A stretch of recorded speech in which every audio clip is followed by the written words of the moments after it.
July 20th, 1944, the Wolf's Lair, Hitler's headquarters, a place of dark secrets and iron will, is shattered, not by Allied bombs but by German hands. Colonel Klaus von Stauffenberg, a man of conscience in a regime of madness, has ignited the fuse of rebellion. The explosion rips through the conference room, a thunderclap that echoes across a continent.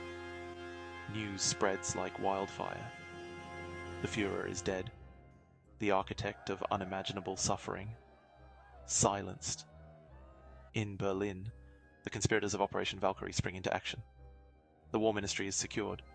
Radio waves crackle with the announcement. A new government, cleansed of Nazi taint, will restore order and seek peace. Hope, so long extinguished, flickers anew. But the fight for Germany's soul has just begun. The world holds its breath. Could this be the turning point? Can a nation so steeped in blood find redemption? The answers lie not just in the hands of generals and politicians, but in the hearts of ordinary Germans, forced to confront the darkness they have unleashed. From the ashes of the Third Reich, a new phoenix attempts to rise.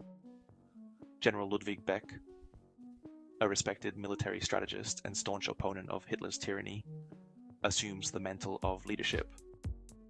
His government, a fragile coalition of conservatives, nationalists, and former military men, faces the monumental task of steering Germany towards a future free from Nazism.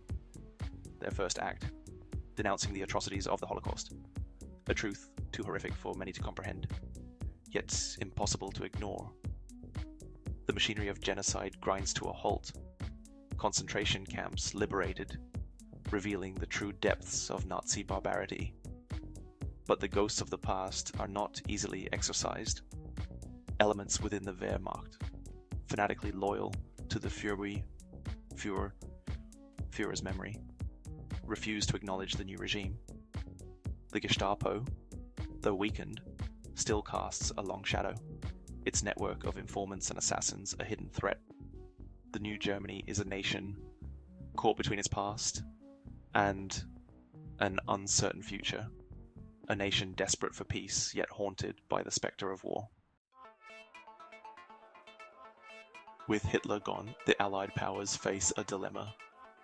Unconditional surrender remains their official stance, yet the prospect of a negotiated peace with a non-Nazi Germany holds undeniable appeal. The war-weary populations of Britain and America yearn for an end to the bloodshed, but trust runs thin. The atrocities committed in the name of the Third Reich are still fresh, the scars too deep to ignore. The Soviet Union, bearing the brunt of Germany's aggression, remains suspicious of any overtures of peace.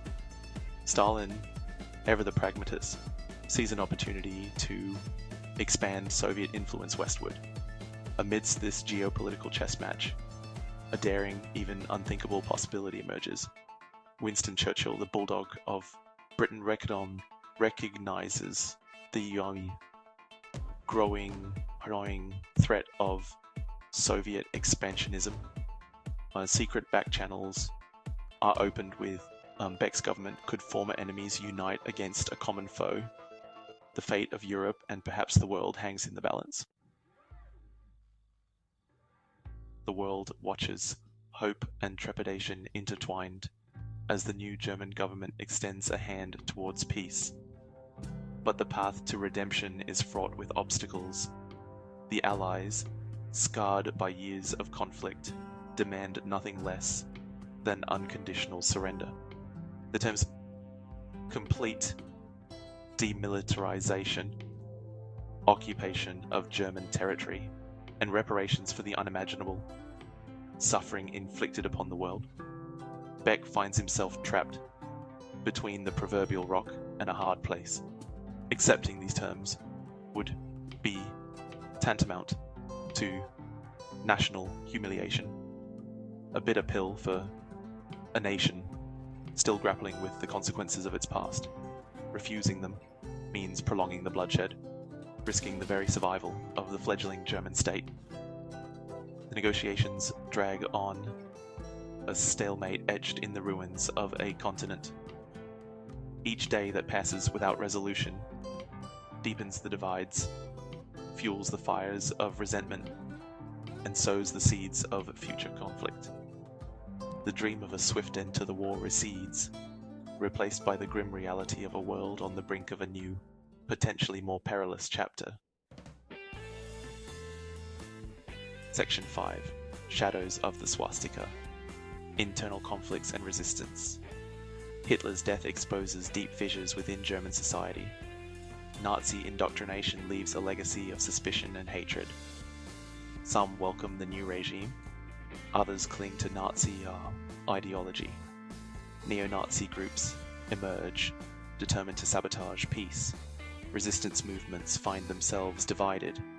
Some join the new government to rebuild Germany. Others take up arms against both Nazis and the new order. The battle for Germany's soul rages on, a hidden war fought in the shadows. Section 6. A house divided, East versus West, German versus German.